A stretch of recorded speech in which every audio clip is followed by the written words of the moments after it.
তো হ্যালো বন্ধুরা, ফাইনালি আজকে আমরা কাম আসলো মহামায়া সানকরাঘাটের ভিতরে। জায়গাটার নাম হয়েছে জালাবিলা।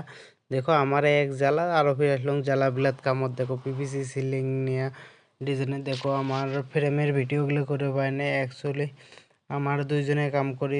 প্রথম দিন আমার খেলে নাই ফ্রেমের ভিডিও করবে, ওয়ারিং টোয়ারিং সবগুলো করে দেওয়া লাগবে। এই তারপরে দিন এসে আমার প্লেন বোর্ড লাগা শেষ। এলা দেখো আমরা সাইড টেরে লাগিয়ে আছি। সাইড টেরে লাগা হলে তারপরে আমার মাঝে কিখান করে লাগামো।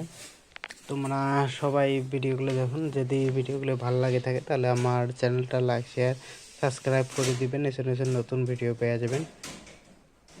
তো ফাইনালি আমার টেরে পড়া অর্ধেক লাগা হয়ে গেল, অর্ধেক বাকি আছে। এই দেখো মোর সাথে মিস্ত্রিটে ভাইটে লাগে আছে। আমার টেরেটা হলে এই মাঝের ডিজাইন আছে, মাঝের ডিজাইন খেন লাগা খাবে স্কোয়ার টাইপ হবে। সিম্পল ডিজাইন দিবে, ওই ডিজাইন হবে না, লাইট টাইট ওইসন হবে না। ডেকোরেশন খালি চারখানে চারটে লাইট আর চেন লাইট দুইটি হবে। তাও ভাই কয়ালাম চেন লাইট লাগবে না, পরে লাগাম। তো ফাইনালি দেখো আমার প্লেন বোর্ডগুলি লাগা শেষ। এলা মাঝের ডিজাইন কিন বাকি আছে। আমার সাইডটিরে কমপ্লিট লাগা শেষ একদম। দেখো আমার মাঝের খানেও লাগে নিলাম।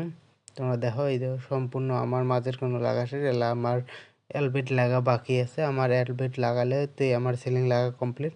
আমরা রাত হয়ে গেছে তো লাইটগুলো জ্বলে দিলাম একবারে। ভাই লাইট নিয়ে যাচ্ছে, লাইটগুলো কাটি টাটি লাগিয়ে দিলাম। দেখো আমার এলবেটও মারিয়ে নিলাম। এলবেট মারা টারা শেষ, আমার কাম কমপ্লিট আজকের মনে শেষ। যদি আমার ভিডিওগুলো ভালো লাগে থাকে তাহলে আমার চ্যানেলটা সাবস্ক্রাইব করে দেবেন। আরও যে কেমন লাগবাচ্ছেন কমেন্টত করে দেবেন। Bye bye guys.